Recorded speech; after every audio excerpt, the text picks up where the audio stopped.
Mesdames et messieurs, nous poursuivons cette soirée exceptionnelle concernant les élections du 59e gouverneur du Tennessee.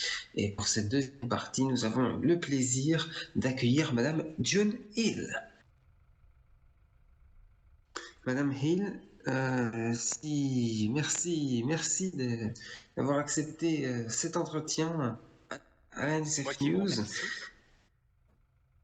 Écoutez, si vous avez un petit mot introductif avant de commencer.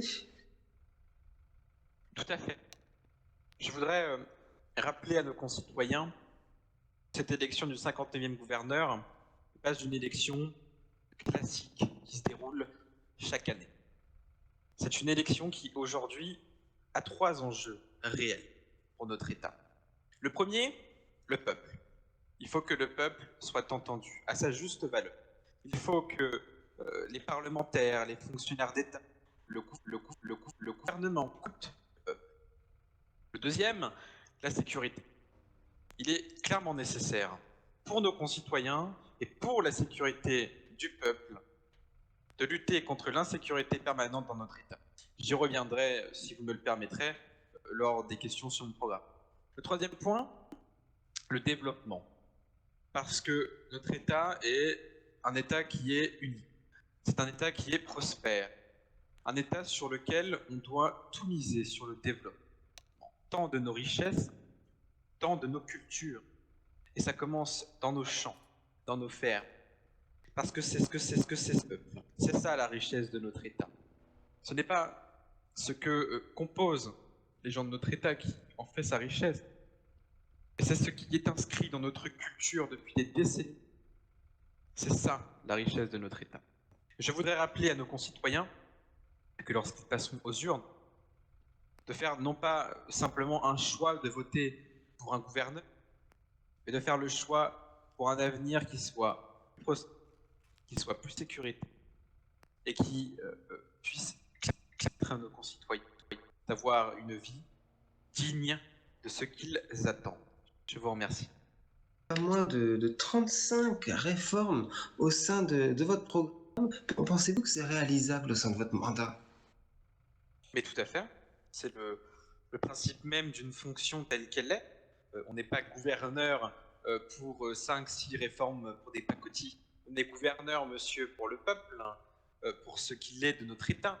On est gouverneur sans compter le nombre d'heures qu'on va passer à faire passer des réformes, des projets de loi qui vont systématiquement améliorer la qualité de vie de nos citoyens.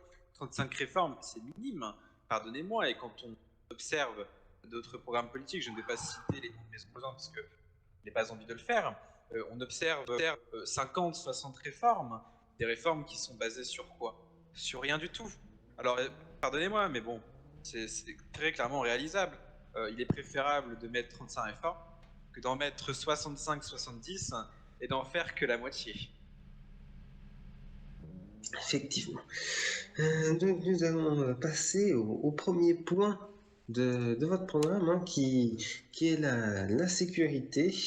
Donc vous allez avoir 2 minutes pour parler de cette problématique et sur la question de sécuriser nos rues et nos agents des forces de l'ordre notamment. En effet. Alors, je vais proposer mon programme sur la thématique de la sécurité assez rapidement, puisque ce n'est pas la majeure partie de mon programme. En effet, en premier point, on a ce qu'on appelle la garantie des conditions de travail humaines. Tous nos fonctionnaires de police, et ça leur garantit notamment une sécurité grâce à un projet de loi que mon groupe parlementaire était censé faire passer sous cette législature. Malheureusement, manque de temps avec les vacances parlementaires, ça a été compliqué. On passe à un projet de loi sur la sécurité qui visera à renforcer l'intégrité physique de nos fonctionnaires de police, à réduire les agressions sous lesquelles ils sont victimes, et évidemment maintenir la stabilité sécuritaire de nos comtés et dans notre État. Ensuite, on veut une vie citoyenne prospère pour nos concitoyens tennesséens. Défendre enfin le droit à la propriété en expulsant tous les squatteurs immédiatement grâce au recours obligatoire à la force publique policière. Ça voudra dire que maintenant, un squatteur qui occupe un logement illégal, qui n'a pas de bail de location, qui n'est pas propriétaire, il est exclu sur le champ. Il n'y a pas de mesure ou d'attente ou de procédure à faire, il est exclu sur le champ. Un logement où une personne rentre par la force et n'est pas autorisée à le faire, elle est exclue. Donc, concernant la santé désormais, en quelques mots, hein, très très brièvement, comment comptez-vous faire face à la situation actuelle des hôpitaux et quelle sera votre préoccupation majeure? Premier point, 29% de la population du Tennessee sont en situation de handicap.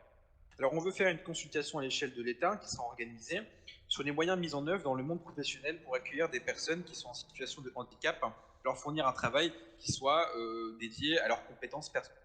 Deuxième point, on veut investir dans tous les hôpitaux du secteur public 7,5 millions de dollars pour tous les Tennesséens qui représentent d'ailleurs 39% de la population du Tennessee d'un handicap lié à un surpoids ou lié à un phénomène de l'obésité. Ensuite, on veut mettre en place un plan de réinvestissement au profit du système hospitalier public. Le privé, c'est second. Le public, c'est la base. On veut lutter mieux contre le syndrome de stress post-traumatique qui touche 5% des pompiers du Tennessee. Nous débloquerons 2,5 millions de dollars au profit d'un service de soins qui sera dédié au syndrome de stress post-traumatique dans le secteur public. Et ce n'est pas uniquement pour les pompiers, c'est pour tous les fonctionnaires publics, y compris la population qui n'en fait pas partie. Et enfin, dernier point, c'est le grand pilier de notre société pour le bien commun. On débloquera 10,5 millions de dollars au profit d'un système de santé pour investir dans un service de soins dédié à la gériatrie. Donc, la gériatrie concerne les personnes âgées et ça sera en particulier dans les hôpitaux du secteur public.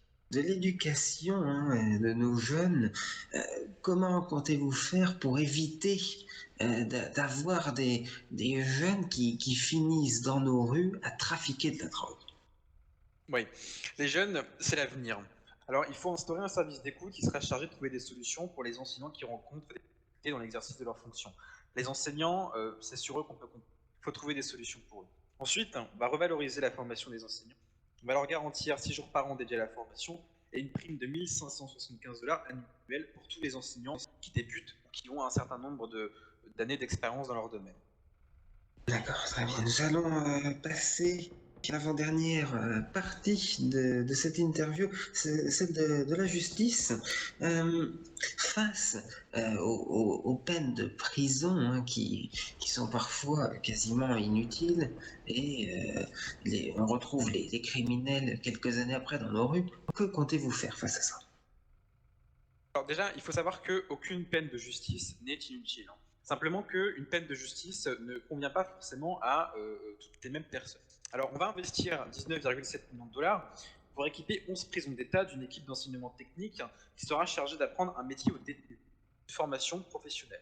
Ça sera la base de l'obligation. Enfin, on veut mettre à disposition une plateforme permettant aux détenus, et aux ex-détenus, de pouvoir effacer leur casier judiciaire sur les peines suivantes, les contraventions et les travaux d'intérêt généraux.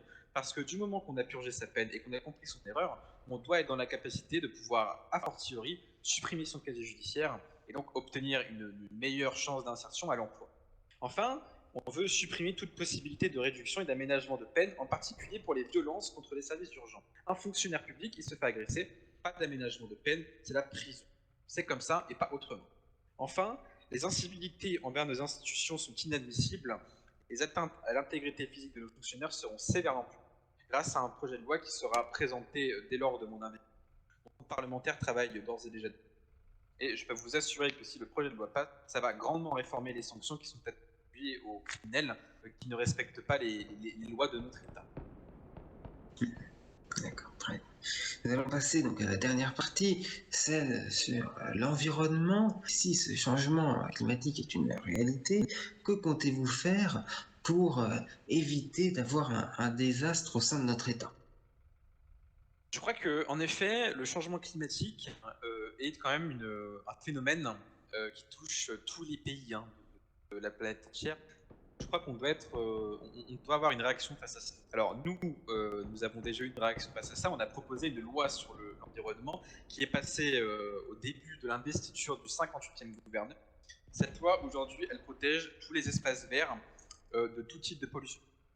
C'est comme ça, c'est l'obligation. Vous allez dans un espace vert, vous ne pouvez ni fumer, ni conduire à côté un véhicule, un scooter ou autre. Vous ne pouvez rien faire à côté d'un espace vert. C'est une loi qu'on a fait passer, on est fiers de l'avoir fait passer, de l'avoir fait passer, pardon. Et je crois que malheureusement, un État, il a des moyens quand même assez minimes pour réagir. Alors moi, dans mon programme, ce qui est intéressant, on n'a pas beaucoup de réactions face à ce phénomène, parce qu'on a un budget quand même assez limité. Et on doit favoriser la vie du peuple que l'aspect climatique de l'État lorsque les moyens ne sont pas mis à disposition des gouverneurs des États. Dans mon programme, vous y retrouvez plusieurs mesures concernant les agriculteurs.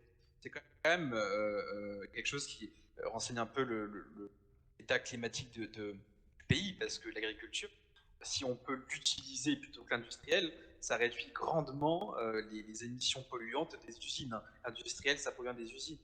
L'agriculture, ça provient de champs. Donc, les deux choses ne sont pas les mêmes. Vous y trouvez que dans les écoles, dans mon programme, dans les écoles, tous les écoliers mangeront des produits qui sont issus de l'agriculture territoriale de notre État, et non pas de l'industriel. Ça, c'est une mesure qu'on mettra en place début 2023, et jusqu'à la fin de notre mandat si je suis. Toutes les écoles, dans tous les établissements écoliers, vont retrouver des produits qui sont d'agriculture. Enfin, chaque produit qui proviendra d'agriculture territoriale aura une étiquette nommée TN, vert, qui sera sur l'emballage du produit et qui garantira à la personne qui l'achète de son authenticité à avoir été cultivé dans des champs de notre État et non pas dans notre pays. Et ça favorise du coup l'économie de notre État forcément. Nous arrivons à la conclusion de cet entretien. Pour conclure, un mot, une phrase, qu'avez-vous à dire à propos de votre programme? Je crois que, encore une fois, on ne vote pas pour une personne pour ce qu'elle est. On vote pour une personne pour les idées qu'elle a à proposer et pour les enjeux qu'elle soutient. Ces enjeux politiques, je les soutiens depuis mon arrivée dans le monde politique, c'est-à-dire depuis 4 ans. Je n'ai jamais changé de politique, je ne changerai jamais de politique, puisque ma politique est celle qui correspond à l'urgence actuelle. On veut tous d'un État qui soit prospère, qui fonctionne correctement, où il n'y a pas trop de problèmes, où ça se passe bien et que ça se passe bien. Moi, je veux ça aussi. Et si on le veut ensemble, bah, il faut se réunir. Tous ensemble qu'on vote pour la bonne personne. Faire un vote qui soit citoyen, un vote utile. Il ne faut pas faire un vote d'un gouvernement qui sera une nouvelle fois dans la politique de l'inaction. Il faut voter pour un gouvernement qui sera là, qui va réagir, qui sera sur le terrain, qui sera avec le peuple. Et c'est clairement ce gouvernement dont j'ai envie. Et enfin, je voudrais revenir sur un point qui me semble spécial. Pour moi, le programme est celui qui correspond parfaitement à ce qu'attendent nos concitoyens. Je suis une femme, je crois que j'ai autant de chances de réussir qu'un homme, et je réussirai, puisque si je passe gouverneur, je vous assure que la vie changera dans notre État, en bien, pas en mal. Si je ne suis pas élu gouverneur, la vie changera, en mal, pas en bien. Je vous l'assurer aussi. Je vous remercie. Très bien. Merci Madame Hill de vous être prêtée au jeu de cet entretien politique.